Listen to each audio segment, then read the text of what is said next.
السلام علیکم۔ کبھی کبھی کچھ خواہشات انسان کو اس طرح برباد کرتی ہیں کہ انسان سوچ بھی نہیں پاتا۔ میری بھی لامحدود خواہشوں اور نفسانی تقاضوں نے مجھے اس مقام پر لا کھڑا کیا تھا جہاں میں تہی دامن رہ گئی تھی۔ میں نے ایک غیر مرد پر بھروسہ کیا تھا اور اس مرد نے ایک رات میرے ہوش اڑا دیے۔ وہ پٹھان تھا، اور پٹھان کس قدر طاقتور ہوتے ہیں اس کا اندازہ تو سب کو ہی ہے۔ اس پٹھان نے بھی اپنی طاقت سے مجھے پوری طرح زیر کر دیا تھا اور میں اس کے آگے بے بس ہو گئی تھی۔ میں نے کبھی سوچا بھی نہیں تھا کہ میں اپنے ہی گھر میں، اپنے ہی بیڈ روم میں اس طرح ایک پٹھان مرد کا شکار بن جاؤں گی، اور جو کچھ بھی ہوا تھا اس کی شروعات میں نے ہی کی تھی، اسی لیے میں کسی دوسرے کو الزام بھی نہیں ٹھہرا سکتی تھی۔ میرے پٹھان ڈرائیور نے میرے ساتھ ایسا کام کیا تھا جو 7 مرد بھی مل کر نہ کر پاتے۔ میں حیران تھی اور سوچ رہی تھی کہ کاش مجھے پہلے ہی پتہ ہوتا کہ پٹھان مرد اس قابل ہوتے ہیں کہ اکیلے ہی کئی مردوں کے برابر ہو سکتے ہیں، تو میں پہلے ہی کسی پٹھان مرد کو اپنی زندگی میں جگہ دیتی۔ لیکن پھر جب اس پٹھان مرد نے مجھے اپنی اصل طاقت دکھائی تو میں اپنے بیڈ روم میں ہی بے بس رہ گئی اور اس کے آگے ایک آواز بھی نہ نکال سکی۔ اس کی طاقت کے آگے میرا دھان پان وجود خاک برابر تھا۔ جو اس نے میرے ساتھ کیا وہ جان کر شاید آپ کے ہوش اڑ جائیں کہ کس طرح اس نے ایک ہی رات میں میرے ساتھ، مجھے ہمیشہ سے ہی نقاب کی عادت تھی اور اسی لیے میں اگر اپنے گھر کی گاڑی میں بھی کہیں جاتی تو نقاب نہ ہٹنے دیتی۔ بہت کم ہی لوگ مجھے میرے چہرے سے شناخت کر پاتے تھے، لیکن مجھے اس بات پر بڑا فخر تھا کہ کوئی مجھے نہیں پہچانتا، نہ ہی کوئی میری خوبصورتی سے واقف تھا اور نہ ہی میری عمر سے۔ لیکن ایک دن میرے ڈرائیور نے ایک ایسی بات کہہ دی جسے سن کر میں حیران رہ گئی۔ میں نے عجیب سی نظروں سے گاڑی کے شیشے میں سے ہی ڈرائیور کی شکل دیکھی۔ وہ بہت ہی سنجیدہ معلوم ہو رہا تھا اور اس نے دوبارہ سے اپنی بات دہرائی۔ اس بار اس کی نظریں میری طرف تھیں اور میری نظروں سے ٹکرائی تو میں نے فوراً ہی نگاہوں کا زاویہ بدل لیا۔ BBC، بس ایک موقع کی بات ہے اور دیکھیے گا کہ میں آپ کو کتنا خوش کر دوں گا۔ آپ میری احسان مند رہیں گی اور بار بار مجھے موقع دے گی۔ اس کی بات سن کر میں کچھ گھبرا گئی تھی۔ پتہ نہیں وہ کس موقع کی بات کر رہا تھا اور مجھ سے کیا چاہتا تھا۔ میں نے اس کی بات کا کوئی جواب نہ دیا اور خاموشی سے کھڑکی سے باہر دیکھتی رہی۔ میرا نام گل ہے اور میرا تعلق سعودی عرب سے ہے۔ میری پیدائش بھی وہیں ہوئی تھی۔ میرے ماں باپ پاکستانی تھے لیکن میں کبھی پاکستان نہ آئی تھی۔ لیکن ماں باپ کی وجہ سے میری اردو بہت اچھی تھی، اسی لیے میں اپنے سارے ملازمین بھی پاکستان سے آئے تھے اور لوگ رکھتی تھی۔ میں شادی شدہ تھی اور میری شادی کو 10 سال ہونے والے تھے۔ میرا شوہر کاروبار کے سلسلے میں زیادہ تر پاکستان میں رہتا تھا۔ ہم لوگ کچھ سال پہلے ہی دبئی میں شفٹ ہوئے تھے اور میرے شوہر نے وہیں کاروبار شروع کیا تھا۔ وہ کبھی پاکستان تو کبھی دبئی میں رہتا۔ میں اپنے شوہر رضا کی غیر موجودگی میں اکیلے ہی کاروبار بھی سنبھالتی اور گھر کی کام کاج بھی دیکھتی۔ ہم نے سارے نوکر بھروسے کے قابل رکھے تھے، اسی لیے میرے شوہر کو مجھے تنہا چھوڑ کر جانے میں کوئی پریشانی نہ ہوتی تھی۔ لیکن ہمارا پرانا ڈرائیور شیر خان کچھ دن پہلے ہی چھٹیوں پر گیا تھا اور اسی لیے میرے شوہر نے ایک نئے ڈرائیور کو اس کی جگہ پر رکھ لیا تھا۔ اس ڈرائیور کا نام زمان تھا اور زمان بھی ایک اچھا انسان ثابت ہوا تھا۔ لیکن آج اچانک اس نے مجھ سے جس طرح کی بات کی تھی مجھے بہت خوف محسوس ہوا۔ آپ کی اس آنکھوں میں چھپے اس کی نظروں کا مفہوم میں پڑھ چکی تھی اور شاید اسی بات پر خوف زدہ ہو گئی تھی کیونکہ رضا بھی یہاں موجود نہیں تھے اور اس وقت میں سب کچھ تنہا ہی دیکھ رہی تھی۔ ایک پل کے لیے میرے دل میں خیال آیا کہ زمان پتہ نہیں اکیلا ہے یا اس کے پیچھے بھی کوئی ہے۔ میں جوان عورت تھی اور میرے لیے یہ بات بہت ہی خوف زدہ کرنے والی تھی کہ وہ مجھ سے تنہائی میں موقع کا طلبگار تھا۔ زمان نے مجھے گھر میں چھوڑ دیا تھا اور میں گاڑی سے اتر کر اندر چلی آئی تھی، لیکن میری نگاہیں یہاں وہاں گھوم رہی تھی۔ میری چھٹی ہنس ہمیشہ بہت تیزی سے کام کرتی تھی، اسی لیے میں ابھی بھی اپنے ارد گرد اس چیز کو محسوس کرنے کی کوشش کر رہی تھی کہ کہیں مجھے کوئی خطرہ تو نہیں۔ میں اپنے کمرے میں آ کر بند ہو گئی اور بستر پر لیٹ کر گہری گہری سانس لینے لگی۔ سامنے ہی رضا کی بڑی تصویر لگی ہوئی تھی۔ مجھے رضا پر شدید غصہ آ رہا تھا کہ ایک انجان شخص کو گھر میں ملازم رکھنے کی کیا ضرورت تھی۔ اس کی نیت میں کتنا کھوٹ تھا یہ ہمیں کیا معلوم تھا، اور پھر رضا بھی مجھے اکیلا چھوڑ کر چلے گئے تھے۔ پچھلے 2 دنوں سے ہماری پرانی ملازمہ کی چھٹیوں پر تھی اور انہی سب باتوں نے مجھے پریشان کر دیا تھا۔ انہی سوچوں میں گم ہو کر میں نے رضا کو فون ملایا کہ ان کی واپسی کا معلوم کر سکوں، تو ان کا فون ان کی سیکرٹری نے اٹھایا اور کہنے لگی کہ رضا صاحب کو بہت مصروف ہیں، آپ بعد میں بات کیجیے گا۔ اس کی سیکرٹری کی آواز سن کر میرے تن بدن میں آگ لگ گئی تھی۔ میں بیوی تھی، لیکن وہ مجھے اپنے ساتھ کہیں نہیں لے جاتا تھا بلکہ کاروبار میں الجھا رکھتا تھا، اور خود وہ اپنی سیکرٹری کے ساتھ سارے جہاں کی سیر کرتا تھا۔ پیچھے سے آنے والے گانوں کی آوازیں اور شور سے مجھے بہت اچھی طرح اندازہ ہو گیا تھا کہ میرا شوہر اس وقت کہاں ہوگا اور کیا کر رہا ہوگا۔ میں نے غصے میں فون اٹھا کر دیوار پر دے مارا تھا۔ اسی وقت کمرے کا دروازہ بجنے لگا تھا۔ جیسے ہی میں نے پوچھا کہ کون ہے تو باہر سے زمان کی آواز آئی۔ وہ اس وقت میرے کمرے کے دروازے پر کیا کر رہا تھا مجھے سمجھ نہیں آیا، اور پھر میں نے نقاب کر کے دروازہ کھول دیا۔ مجھے دیکھ کر زمان مسکرایا تو مزید اپنے آپ میں سمٹ گئی۔ اس نے میرا پرس میری طرف بڑھاتے ہوئے کہا، بی بی جی آپ تو اپنا پرس گاڑی میں ہی بھول آئی تھی، اپنی چیزوں کا خیال رکھا کریں۔ پرس دیکھ کر میری جان میں جان آئی تھی کہ وہ یہاں کسی خاص مقصد کے تحت نہیں آیا تھا بلکہ میرا پرس لوٹانے آیا تھا۔ میں اپنا پرس لے کر جیسے ہی دوبارہ دروازہ بند کرنے لگی تو اس نے اچانک ہی پھر سے کہا کہ بی بی جی اکیلے میں ایک موقع دے کر تو دیکھیے، رضا صاحب یہاں موجود نہیں ہیں، میں آپ کو ایسے خوش کروں گا کہ آپ دیکھتی رہ جائیں گی، کسی کو کانوں کان خبر بھی نہیں ہوگی اور آپ کا کام بھی ہو جائے گا۔ کوئی اور موقع ہوتا تو میں زمان کو اس کی اوقات یاد دلا دیتی، لیکن اس وقت میرے دماغ میں رضا کی سیکرٹری کی آواز گونج رہی تھی۔ میں رضا کی اجازت کے بغیر ایک قدم بھی نہیں اٹھا سکتی تھی اور وہ میرے پیچھے اپنی مرضی سے عیاشیاں کرتا تھا۔ میں نے غصے میں رضا کے خلاف جانے کا فیصلہ کیا اور سوچ لیا کہ وہ اگر اپنی مرضی سے سب کچھ کر سکتا ہے تو میں بھی اس قابل ہوں کہ اپنی مرضی سے اپنی زندگی کے کچھ فیصلے کر سکوں۔ اور ویسے بھی مجھے بہت ہی کم عقل سمجھا جاتا تھا۔ بہت آسانی سے مجھے چکمہ دے کر وہ خود پاکستان چلے جایا کرتے تھے اور خود اپنی زندگی اپنی مرضی سے گزارتا اور مجھے یہاں کاروبار میں اس طرح پھنسا کر جاتا کہ مجھے اس کی خیر و خیریت کی موقع بھی نہ ملتا۔ میں نے لمحوں میں ہی فیصلہ کیا کہ میں نہ صرف زمان کو ایک موقع دوں گی بلکہ اس بات کو پورے راز میں رکھوں گی اور کبھی رضا کو اس بات کا علم نہیں ہونے دوں گی کہ میں نے اس کے پیچھے بھی کچھ کیا ہے۔ اگر رضا اپنی من مرضی کر سکتا تھا تو میں بھی پیچھے کیوں رہتی۔ یہی سوچ کر میں نے کمرے کا دروازہ کھلا چھوڑ دیا اور زمان کو اندر آنے کا اشارہ دیا۔ میں اس وقت گھر پر بالکل تنہا تھی اور یہ موقع اس کام کے لیے بہت ہی اچھا تھا۔ رضا نے سلطانہ باجی کو میرے سر پر مسلط کر رکھا تھا۔ وہ رضا کی غیر موجودگی میں سارا وقت نہ صرف میرے ساتھ رہتی بلکہ گھر کی ہر چھوٹی سے چھوٹی بات بھی رضا آتے ہی ان کے گوش گزار کر دیتی۔ رضا پاکستان میں ہوتے ہوئے بھی میرے ہر لمحے کی خبر رکھتے تھے۔ ان کے ساتھ مجھے اپنی زندگی کسی قیدی کی طرح معلوم ہونے لگی تھی، جبکہ مجھے ان کے کسی ایک پل کا بھی علم نہیں ہوتا تھا۔ اسی لیے میں نے بس اسی کمزوری لمحے میں یہ فیصلہ کر لیا کہ اب میں اپنے لیے الگ رہوں گا اور اس کا انتخاب کیا اور مزید رضا کے اشاروں پر نہیں ناچوں گی۔ زمان کمرے میں میرے پیچھے پیچھے ہی چلا آیا۔ میں نے زمان سے کہا کہ وہ پہلے مجھے اس بات کا یقین دلائے کہ اس کے اور میرے درمیان ہونے والا کوئی بھی کام یا کوئی بھی بات رضا تک نہیں جائے گی۔ وہ مسکرا کر کہنے لگا، بی بی جی بھروسہ کریں، میں یہ کبھی کسی کے سامنے نہیں کہوں گا اور آپ کو اس طرح خوش کروں گا کہ آپ حیران رہ جائیں گی۔ مجھے زمان کی بات پر یقین آ گیا تھا۔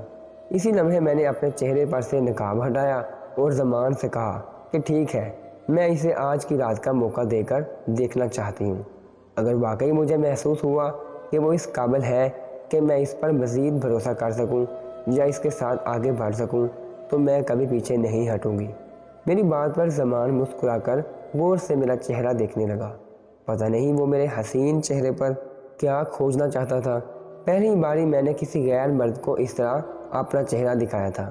زمان کے انداز نے میری ساری جھجک ختم کر دی تھی اور میں نے رضا کو بھول کر اور بنا اس بات کی پرواہ کیے کہ جب رضا کو پتہ چلے گا تو کیا ہوگا، زمان کو ایک موقع دے دیا تھا۔ میں کب تک رضا کی بے رخی اور بے اعتنائی کو برداشت کرتی؟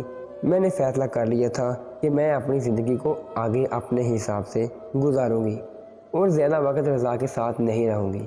اور جیسے ہی میں نے زمان کو موقع دیا تو واقعی اس نے میرے ہوش اڑا دیے۔ وہ اکیلا ہی 7 مردوں کے برابر ثابت ہوا تھا اور وہ رات میرے لیے بہت ہی حیران کن تھی۔ زمان نے جو کچھ کہا تھا اسے سچ کر دکھایا تھا۔ میں زمان سے بہت زیادہ خوش ہو گئی تھی اور مجھے یقین ہو گیا تھا کہ زمان ہی وہ مرد ہے جس کے سہارے مجھے زندگی میں آگے بڑھنا ہے۔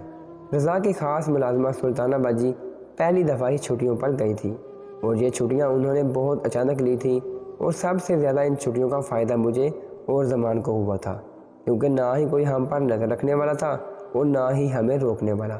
رضا کو یہ بات بتانے کے لیے بھی کوئی موجود نہیں تھا کہ میں نے اس کے پیچھے زمان کو جگہ دی ہے۔ زمان نے جس طرح ایک رات میں اکیلے ہی 7 مردوں کی طاقت مجھے دکھائی دی تھی، اس کے بعد تو میں نے خود ہی اگلی رات اسے طلب کر لیا تھا۔ زمان نے مجھے وہ خوشی دی تھی جو میں بیان بھی نہیں کر سکتی تھی۔ میں نے نوٹوں کی گڑیاں نکال کر اس کے آگے رکھ دی تھی اور وہ بھی بہت خوش ہو گیا تھا۔ میں نے جب ان سے وعدہ کیا تھا کہ اگر وہ اس طرح میرا کام کرے گا تو میں اسے پیسوں میں نہلا دوں گی، لیکن اگلی رات مجھ پر بہت بھاری گزری، کیونکہ زمان نے اس رات کو میرے ساتھ وہ کیا جس کا میں تصور بھی نہیں کر سکتی تھی۔ وہ کتنا طاقتور تھا اس بات کا اندازہ مجھے دوسری رات ہوا تھا۔ پہلی رات تو شاید وہ کسی وجہ سے وہ نہ کر سکا جو اس نے دوسری رات کیا تھا۔ میں اس کے آگے بے بس تھی، لیکن اسے مجھ پر رحم نہیں آیا تھا۔ اس نے میرا وہ حشر کیا تھا کہ میں پانی مانگنے لائق نہ رہی تھی۔ زمان وہ کر گزرا تھا جو میرے وہم و گمان میں بھی نہیں تھا۔ وہ رات مجھ پر کسی قیامت کی طرح گزری تھی اور میرے دل میں خیال آیا تھا کہ کاش رضا میرے پاس ہوتا تو وہ مجھے زمان سے بچا لیتا، کیونکہ زمان تو درندگی کی حد پر اتر آیا تھا۔ اور یہ جان کر آپ بھی رونگ کے کھڑے ہو جائیں گے کہ زمان نے رضا کی غیر موجودگی کا فائدہ اٹھا کر اس رات میرے ساتھ کیا کیا۔ اس نے تو مجھے زندہ رہنے کے قابل بھی نہیں چھوڑا تھا۔ جب زمان نے اپنا مقصد حاصل کر لیا تو پھر آہستہ آہستہ مجھے بتانا شروع کیا کہ اس نے میرے ساتھ اتنا کچھ کیسے کیا، کیسے اس نے ایک ہی رات میں 7 آدمیوں جتنی طاقت مجھے دکھا دی اور زمان کے سچ نے میری جان نکال دی۔ وہ اچانک ہی میرا ڈرائیور بن کر میری زندگی میں نہیں آیا تھا، بلکہ اس کی نظر تو مجھ پر بہت پہلے سے تھی۔ میں تو یہ سمجھتی تھی کہ کوئی مجھے نہیں پہچانتا، یہ میری غلط فہمی تھی۔ زمان بہت پہلے ہی میرے حسین چہرے سے آشنا ہو چکا تھا اور ہمارے گھر نوکری بھی وہ اسی غرض سے کرنے کے لیے آیا تھا، کیونکہ اس کی نظر مجھ پر تھی اور اسے میرے قریب آنا تھا۔ وہ مجھ سے قریبی تعلق چاہتا تھا تاکہ اپنا مقصد حاصل کر سکے۔ جس دن اس نے دیکھا کہ نہ ہی رضا موجود ہے اور نہ ہی سلطانہ باجی، اس نے اسی موقع کا بھرپور فائدہ اٹھایا اور جان بوجھ کر مجھ سے ایسی بات کہی کہ میں اسے موقع دے دوں۔ میں بھی اس وقت بہت غصے میں تھی اور رضا کے لاکھ سمجھانے اور منع کرنے کے باوجود بھی میں نے ایک انجان مرد پر بھروسہ کر لیا تھا۔ رضا کہنے لگا کہ اس نے پہلے میری تصویر دیکھی تھی اور پھر ایک دن اچانک ہی میں اسے نظر آ گئی، اور کچھ یوں ہوا تھا کہ کچھ مہینوں پہلے میری طبیعت کچھ ناساز تھی اور میں اپنے کاروبار کے سلسلے میں ہی کہیں جا رہی تھی کہ راستے میں ہی اچانک بے ہوش ہو گئی تھی۔ میرے پرانے ڈرائیور نے جب دیکھا کہ میں گاڑی میں بے ہوش ہو گئی ہوں تو وہ فوراً مجھے قریبی ہسپتال لے گیا، اور جیسے ہی اس نے مجھے گاڑی سے اتار کر اسٹریچر پر لٹانا چاہا، میرے چہرے سے نقاب ہٹ گیا اور اس نے میرا چہرہ دیکھ لیا۔ وہ زمان کا دوست تھا اور اس نے زمان کو فوراً ہی میرے بارے اطلاع کر دی۔ زمان نے میری تصویریں اپنے دوست کو دکھا رکھی تھیں کہ اسے میری تلاش ہے۔ بس وہی ایک پل میری زندگی میں گرہن ثابت ہوا تھا۔ جب زمان کو یہ پتہ چل گیا تھا کہ میں کہاں رہتی ہوں، وہ مجھ تک کیسے پہنچ سکتا ہے، اس نے جان بوجھ کر ایک منصوبہ بنایا اور اپنے دوست کو نوکری سے نکال کر خود اس کی جگہ آ گیا۔ زمان کو میرے شوہر رضا سے ملوانے والا وہی ڈرائیور تھا جو ہمارے پاس سے نوکری چھوڑ کر گیا تھا۔ وہ زمان کا گہرا دوست اور ساتھی بھی تھا، اور یہ سب اس نے زمان کے کہنے میں کیا تھا۔ زمان ہمارے گھر کا حصہ بن گیا، بلکہ آہستہ آہستہ اس نے ہمارے بارے میں ساری معلومات حاصل کر لی، اور صحیح موقع دے کر اس نے مجھ سے جب ایک موقع مانگا تو میں گھبرا گئی اور مجھے سمجھ نہیں آیا کہ اچانک ہی وہ مجھ سے موقع کیوں مانگ رہا ہے۔ پہلے تو مجھے خوف محسوس ہوا کیونکہ ہمارا بہت بڑا کاروبار چل رہا تھا، رضا کے پاس بہت پیسہ تھا اور میری ایک غلطی سب کچھ ختم کر سکتی تھی۔ لیکن جیسے ہی مجھے رضا کی بے رخی کا احساس ہوا، میں نے اگلے ہی لمحے فیصلہ کر لیا کہ اب میں بھی اپنی زندگی میں آگے بڑھنے کی کوشش کروں گی۔ اور شاید یہی میری زندگی کا سب سے غلط فیصلہ تھا۔ رضا اور میری شادی کو 2 سال ہونے والے تھے، لیکن نہ ہی ہماری اولاد تھی اور نہ ہی رضا کو اولاد کی خواہش میں ماں بن سکتی تھی۔ لیکن رضا نے کبھی مجھے ماں بننے ہی نہیں دیا تھا۔ میں کبھی امیر سے ہوتی تو وہ میرا بچہ ضائع کروا دیتا۔ اس بات نے مجھے پہلے ہی دکھی کیا ہوا تھا۔ اس پر سے رضا کا عاشقانہ مزاج، رضا جوان اور خوبصورت تھا، پیسے والا تھا، لڑکیاں تتلیوں کی طرح اس کے آگے پیچھے منڈلاتی تھیں، اور رضا بھی بہت ہی دل پھینک تھا۔ وہ جہاں جاتا پارٹی کلب اور ناچ گانے میں ضرور لگتا۔ وہ کاروبار کے ساتھ ساتھ اپنی زندگی میں عیاشیاں بھی کر رہا تھا، اور میں صرف کاروبار دیکھ رہی تھی۔ میں ایک بچے کی خواہش رکھتی تھی، لیکن رضا نے تو میری اس خواہش کو بھی پورا نہیں ہونے دیا تھا۔ اسی آگ میں جل کر میں نے سوچ لیا تھا کہ میں اپنا کاروبار علیحدہ کروں گی اور اپنی زندگی میں رضا کو چھوڑ کر آگے بڑھ جاؤں گی، اور اسی لیے میں نے زمان پر بھروسہ کر لیا تھا۔ رضا ڈرگز اور سمگلنگ کا کاروبار کرتا تھا، اور میں بھی اس کے کاروبار میں برابر کی شریک تھی۔ اس دن جب زمان نے مجھ سے موقع مانگا تو اس نے مجھے یقین دلایا کہ وہ میری امیدوں پر کھرا اترے گا، اور اسی لیے میں نے اس پر بھروسہ کر کے اسے کام دیا۔ اور واقعی اس نے اس ایک رات میں اتنی زیادہ ڈھرگس اسمگلنگ کی جتنے میرے ساتھ آدمی مل کر کیا کرتے تھے۔ میں حیران رہ گئی تھی کہ زمان نے اتنی زیادہ اسمگلنگ کس طرح کی تھی، کیونکہ دبئی پولیس کو چکمہ دینا اور چوری چھپ کے یہ کام کرنا بہت ہی مشکل تھا، بلکہ ناممکن تھا۔ میرے آدمی بہت ہی زیادہ پرانے کھلاڑی تھے، اس لیے وہ یہ کام کر لیا کرتے تھے، لیکن زمان تو اکیلے ہی بہت بڑا گیم کھیل گیا تھا۔ مگر مجھے کیا معلوم تھا کہ بظاہر ایک سیدھا سا پٹھان ڈرائیور نظر آنے والا آدمی کتنا طاقتور ہے۔ اگلی رات جب وہ میرے کمرے میں آیا تو تنہا نہیں تھا، بلکہ کچھ عربی پولیس والے بھی اس کے ہمراہ موجود تھے، اور نہ صرف میرے گھر کو سیل کیا گیا تھا بلکہ مجھے گرفتار کر کے پولیس اسٹیشن پہنچا دیا گیا تھا۔ اسی رات رضا بھی ایئرپورٹ پہنچا تھا، اور اسے بھی ایئرپورٹ پر سے گرفتار کر لیا گیا تھا۔ ہم دونوں میاں بیوی پہلی بار پولیس کی تحویل میں موجود تھے۔ دراصل میرا شوہر ہمیشہ مجھ سے ہی سارے کاروبار کے کام کروایا کرتا تھا، اور میں نقاب میں چھپی رہتی تھی۔ میں نے کبھی کسی کو اپنا چہرہ نہیں دکھایا تھا، اس لیے پولیس مجھ تک نہیں پہنچ پائی تھی۔ لیکن زمان نے بہت ہی چالاکی سے نہ صرف مجھے پہچان کر پکڑ لیا تھا بلکہ میرا سارا کاروبار بھی اس نے ایک ہی رات میں جان لیا تھا۔ وہ میری سوچ سے بھی کہیں زیادہ تیز نکلا تھا۔ رضا کو جیسے پتہ ہی چلا کہ یہ سب کچھ میری وجہ سے ہوا ہے اور ہمارے پکڑے جانے میں میرا قصور ہے، تو رضا مارنے کے لیے میرے قریب چلا آیا۔ اگر عربی پولیس اسے نہ روکتی تو وہ شاید میرا گلا دبا دیتا۔ میں زاروں قطار رو رہی تھی، کیونکہ دبئی کا قانون بہت سخت تھا، اور میں جانتی تھی کہ مجھے اس جرم کی کیا سزا ملنے والی ہے۔ میرا شوہر ایک مکار انسان نکلا تھا، جس نے سارا کاروبار بھی میرے نام پر کیا تھا، اور کاروبار کو چہرہ بھی میرا ہی دیا تھا۔ اس نے نہ ہی مجھے شادی شدہ زندگی کی کوئی خوشی دی تھی، اور نہ ہی مجھے ماں بننے کا سکھ حاصل ہو سکا تھا۔ میری زندگی میں سب کچھ ویسا ہی ہوتا تھا جیسے رضا چاہتا تھا، جبکہ میں نے رضا سے محبت کی شادی کی تھی، اور میں آخر تک اس شادی کو نبھانے کی کوشش کرتی رہی تھی۔ لیکن رضا کو عیاشیوں کی اس قدر عادت پڑ گئی تھی کہ آئے روز وہ کسی نہ کسی حسین لڑکی کو اپنی سیکرٹری رکھ کر اس کے ساتھ پاکستان چلا جاتا تھا۔ اگر رضا میرے ساتھ ایسا رویہ نہ رکھتا تو شاید میں بھی کبھی زمان کی باتوں میں آ کر اس پر بھروسہ نہ کرتی، بلکہ رضا کو اس کے بارے میں بتاتی۔ پولیس نے ہر وہ جگہ ٹریس کر لی تھی جہاں ہماری طرف سے اسمگلنگ سپلائی ہوتی تھی۔ بہت سارے لوگ پکڑ گئے تھے، اور ایک بہت لمبا کاروبار کا سلسلہ تھا جو میری ایک غلطی سے میں ختم ہو گیا تھا۔ میں نے پولیس میں اپنا سارا ریکارڈ سچ بیان کروا دیا تھا، کیونکہ میں جانتی تھی کہ اب یہاں سے بچ نکلنا ممکن نہیں ہے، اور اگر ہم کسی طرح باہر نکل بھی جاتے تو رضا خود اپنے ہاتھوں سے مجھے مار دیتا، کیونکہ میں نے اس کا بنا بنایا کاروبار اجاڑ دیا تھا۔ آج میں دبئی کی جیل میں سلاخوں کے پیچھے بیٹھی ہوں اور اپنے سزا کے انتظار میں ہوں۔ مجھے اور میرے شوہر کو بہت سخت سزا ہونے والی ہے، کیونکہ ہم نے بہت سے جوان لڑکے لڑکیوں کو زندگی تباہ کی ہے۔ زمان پٹھان ضرور تھا، لیکن وہ ایک عربی پولیس والا تھا، اور اس نے پوری ذمہ داری کے ساتھ اپنا فرض نبھایا تھا۔ کبھی کبھی وہ مجھ سے ملنے کے لیے جیل کے اندر چلاتا تھا، لیکن میں اسے دیکھ کر ہمیشہ اپنا چہرہ موڑ لیتی۔